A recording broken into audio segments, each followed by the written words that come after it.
ang topic sa reaction na namin na video ngayon ay tungkol sa live-in partners and premarital sex. So, without further ado, simulan na natin yung video.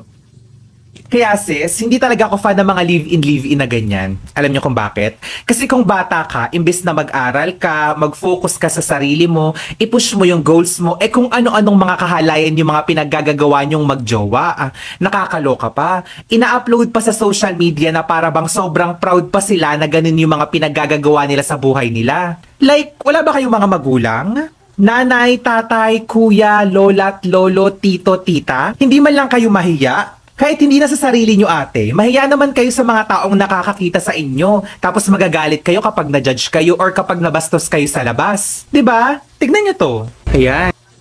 Okay, so bago natin panoorin yung video na pinapakita sa atin ni Tito Mars, ay mag-react muna kami. Ikaw ma, doon sa intro, ano yung masasabi mo? Will you agree, disagree, nasa gitna ka lang?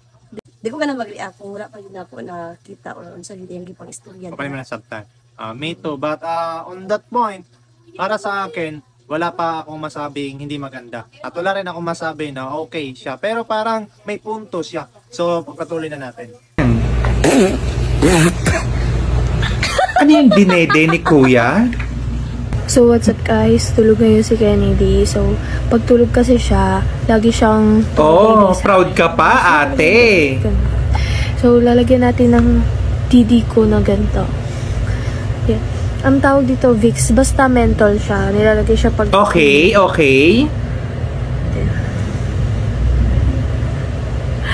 Tulog siya ngayon. Siya, lalagyan lang natin. Medyo maanganga lang siya. Poach, nilagyan niya nga sis. How about yung aning mga content? Sa kuha is, sa pagkita na ko siya, is ma-impression ako siya ng dagways. Bata pa sila. Bata pa kaayo is, dili siya dapat mag-content. Nga na. Na-expect ko nga, ang ilahang kuha is matured na sila. Pero ang ilahang murag age status ba? In terms kung mag-istorya tag ka ng murag legally na sila, dapat okay na sila maging anak. Kay bata pa kaayo. Nya okay ubang bata gani magtago-tago mo. Ubang bata nga mga kuan o tago-tago mo mga nang ginahimo no. Nang gina sa to mong culture, sa to mong sa Pinas manggod kay ang dili gid nato ginasanay nga bata pa kaayo mag himo nagigana, pero away na tanga na naghimo nga kay di ba na nato mapugungan. Pero kung ipakita sa social media nga kuan jud pagawas jud nimo nga siyempre social media tipong kalibutan ang makakita. So para sa ako dili siya jud siya nice nga content. Sige, continue. Nilagyan niya talaga. Alam mo yung mga bagets, mga ganitong prank-prank na halatang wala namang kakwenta-kwenta, lagi na ilang pinupush, no? Kala mo nakakaaliw? Hindi. Nakakaaliw yan sa part ng mga mga tinatawag nating thirst people. 'Di ba may tinatawag tayong thirst trap. Yung mga ganyang content kasi, minsan nga marami sa akin mga remix na mga ganyang content, marami talagang views. Ibig sabihin, marami yung nagkaka-interest, marami yung naaaliw.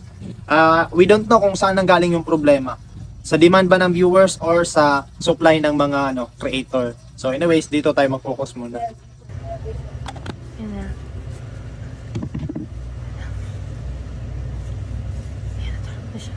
I don't know kung scripted or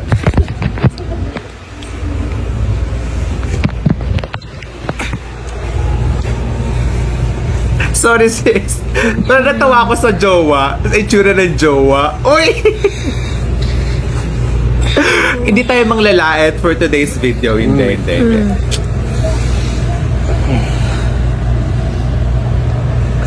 Pinapadede niya yan.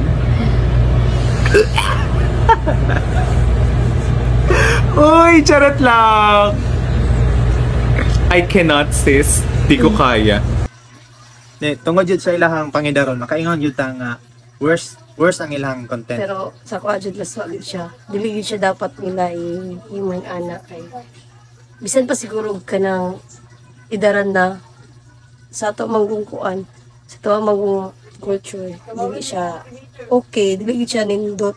So maka bisan ganing siya o si kasi na siya Tito Mars. O si Tito Mars naka-yak-yak sila, whereas kanang sa ilahang status ni ay si term ana kanang sa ilahang Community. sa ilang community is kuan na gina dapat sa ilaha kanang murag normal or ana ba, pero kay syempre some of them are liberated no puno, pero kanang nakaano gaya siya, nakasaway gani siya no, so pangit siya kay naghatag siya, gimo na niyang Pornhub ang ano, diretsahan na lang gimo niyang Pornhub ang Facebook. Facebook, whereas kanang Nasa ang mga youth o mga young na mga followers. oh Wala yan ta.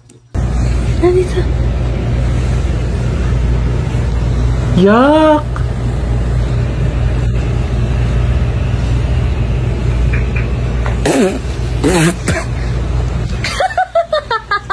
Tuwang-tuwa si ate, no? Tuwang-tuwa siya sa kagagahan niya. Yun. Tuwang-tuwa siya, no? Kala niya siguro kinaganda niya yung ganyang klaseng bagay. Sulit yan. Bakit? Ang ilog-ilog mo mag ano eh. May Bix. Cheat Ano out. yun? Bix para ano, palagi mental. Ang cheap. Sorry. Pero napaka-cheap. Bye-bye. Good night, guys. Good night. Good night na. Good night. Di mo Yeah. siya. Ako gusto na ko siya pero gusto na ko sa subtone nga, sige mag-uyab sila.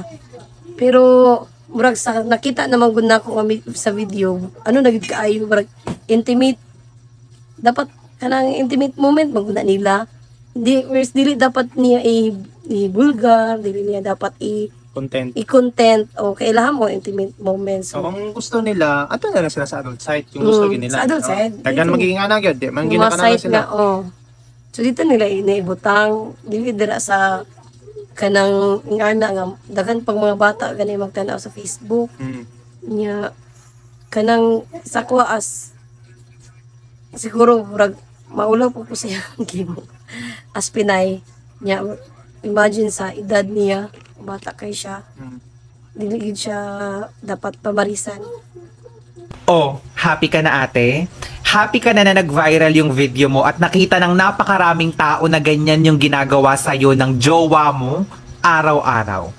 Sinususo ka. Like, ano yan? Anak mo ba yan? Hindi ko maintindihan yung mga ganitong klaseng babae. Hinahayaan nila na gamitin sila ng mga jowa nila. Lalong-lalo na kung hindi pa naman sila kasal for free. Yung tipong ganyan, lalaspagin ka, sususuhin ka kung ano-anong gagawin sa'yo. Para saan? Kana, diha nga statement ni Tito Mars na mga babae, para sa general, dili lang sa kaninga, peningon man siya nga, ewan ko ba sa mga ganyang klaseng babae o ganitong klaseng babae na Lalaspagin. lalaspagin, Ay, insulto. wala maghapon, bisan pag maminyo ka, bisan maminyo na mo, bisan kasado mo, wala maghihapoy ka ng garanti nga, kanang dili kabiyaan anang tawana, nagmalaspag na karon saon ka. Wala maghapon po garanti nga, kung nana mo sa kung kasado mo, kanang forever yun mo, magdugay dyan na. So, dili, sa kuha po, wala man sila problema, kaya dili naman po din noon, di ba na ito masunod-sunod ang tanan? O, dili dyan na garantiya. So, ang ako lang is, ang iyahalang gihimo nga, bulgar kaayo nga, mura na gid sila naghimo og ka ng skandal. Siyempre, ang mga bata, makonfuse, so, man to si kuya, ganing kanit, man to sulod sa kaning anak, good. So, pangit siya para makita dili sa social media o sa Facebook nga. Dili sa kanang sa site ba nga, dapat siya dito butang pa man mo sa Facebook, nga na may site para ana. So, dapat unta ang Facebook, dili na dapat apilang mga ingana. Pero, maupod na, kaya malibog po ta kang Lolo Mets, kaya nga nung gialaw niya, whereas ka nang kabalo manunta ta nga, parang strict siya sa mga ingana. Managan bang ganag mas mga worse pa na. Diba? Pero anyways, sa statement ni Tito Mars na kanang ngano daw ang mga babae ginahayaan nila nga gamiton sila sa ilang uyab nga dili paminyo, tapos inasusuan, tapos laspagon. Para sa kuha mang good, di sa mag-depend ko sa mga live-in partners or sa mga youth pa nga naga-live-in na or nagkuyog na. Pero sa tuwa mong realidad karon, portig yung daghana. Portig na daghana sa nagangana ba? So ang atuan na lang karon is kana nga concern is lisod na kaya na siyang pugnan.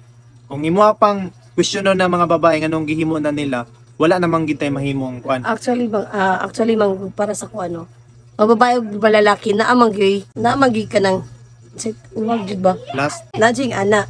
Mm. So, dili na nimo ma-question kung anong naing ana ng babae. Kay same ra na ang feeling sa babae ug lalaki na natay kanang organ ngayong ana nga mo produce og ana. Dili na dapat i-question nga nganong ginahimo. Kay sa benefits or kung tinuod lang pod, benefits pod sa babae. Kay nalipay mo pod siya. Basta nalipay lang siya, wala siya gipugos. Ang tanging problema diri kay naa diri gibutang sa social media nga naka-influence sila og laing mga batan o mga mas bata pa. Pero kanang questionon pa Nimo ang majority. Ang majority or mga babae nganong ing ana sila nga mo sugot ra nga gamiton tapos laspagon. Well, dili mo guna siya ing ana. Good. Anong Di ko ang reality, malamian mo pod sila. di ba nilayo siya ba? Nisami siya. Padayon na to. Ewan ko sa'yo, proud na proud ka pati na ginaganyan ka ng jowa mo. Akala mo naman napakagwapo. Uy, siguro kung magpapaganyan lang din ako, it's either doon ako sa lalaking gwapo or sa lalaking mapera. Diri man gud na side, medyo pangit ang iyahang Tito Mars. Agree na ko sa iyang sugod hanto dito sa unang mga portion sa iyang mga reaction. Pero diri nga part man gud na iyang anak siya na kung siya daw kung magpagamit daw siya ato daw siya sa gwapo, kwartahan, mura po kag, di ba?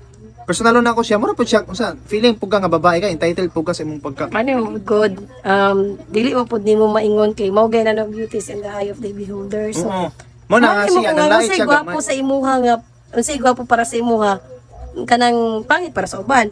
So, kung unsay pangit sa uban, gwapo para sa imuha. So, kung mo to iyang standard mo to yung gwapo para sa iya mo, kung siya yung nadawat, sagdahan ni mo, di ko naman mo siya, nigawas na siya yung boundary siya yung reaction. Nigawas na siya sa context. Tama na unta to nga, mura gusto niyang i-battle up ang iyahang belief na dapat kung wala pa kay yung pagka-conservative na kung wala pa ka na minyo, dapat dili ka mag-involve sa premarital sex. Oo. Na personal man siya nga kung siya magpakuan lang daw siya kung gwapo or kwartahan. So wala lang gyapon kalahian sa imo kay kung naay kwartahan o naay gwapo muhimo man day gyapon ka ana. Kay naman day kay i-accept. So ironic kay mo. Wala siya sense na diri nga part. Gusto na ko siyang subtone all the way pero pag abot diri medyo ni tiurok ang iyang point of view kay gusto lang siyang manghinaway o gusto lang siyang manginis siguro, gusto lang siyang magpapansin. Pero wala ko nagdepensa sa mga batan-on nga naa-address social media na gay mo ing ana. Bahala mo himuon yun na. Inyo magyapon ng problema, inyo magyapon responsibilidad og magkaanak mo, magkapamilya mo nga di pa mo ready. Pero kanang i-post rin sa social media mo na kanang di na gid na nako ganahan pod. Kay medyo kung gusto man lang nimo mangwarta sa ingana nga sistema, di adto na lang dito sa site sa mga adult kay magyapon na kwarta diri ang karolomets. O di magyapon sense di makakwarta diri kay di man na ma-monetize. Siguro yung ato kay medyo hidden gamay, pero sa mga worst pa ato nga medyo nakita na yung mga hiwa, wala gyapon sense ang inyong mga content sa mana. Parang base dun sa dalawa, mukhang wala naman dun si kuya. Hindi ako nanlalait ha, magkaiba po ang panlalait sa pagsasabi ng totoo. Lait siya Wala ka ng lait pero mao naman pud jud to ang pasabot pero dili man gud nimo siya maingnan nga pangit na imong uyab kay man tong pananaw. Out of context na gani out of siya. Context. Nakakahiya ka ate, na proud ka pa na ginaganyan ka pala araw-araw, gabi-gabi ng jowa mo. Like, kachipan. Kaya huwag ka magtataka kung minsan lumalakad ka tapos biglang may nambastos sa yung lalaki na hindi mo naman kilala. Tama siya. Huwag ka magpa-victim-victim ha. Kasi ate, ikaw sa sarili mo, kasalanan mo din naman yan. Pinakita mo sa social media na okay lang sa'yong ganyanin ka. Pero lahi man pud ang gipakita niya okay lang sa iya pero sa iya man pud tong partner. Siya ang partner. Wala man pud siya ning kuan nga sa nag-video niya nga biskin say gusto mo kuan ani didi ani o say gusto mo kuan ani niya magikatawan niya kay nahalangan. Wala man nag-ana kanto kaya man pong partner pero lagi ang lang gipagawa sa social media. Ang lang may iwasan jud. Na may tama naman siya dito kung diha lang apart. Nga nagapakita kay nga sa bagay nagpakita man pud sa siyang tots Oh. Magpakita na yan na social media, di na gini maiwasan na naging mga tao nga posibleng basuson ka. Pero dito lang, medyo nilayo lang sa konteksto si Tito Mars, yung pag-ingon nga, kuan, Kung nanaway na siya. Wapo, kwartahan, kung saya okay lang, tapos wala daw to sa lalaki daw. So, sa kitawag ato, judgment naman to, nanaway naman siya. Okay, that's all. Thank you.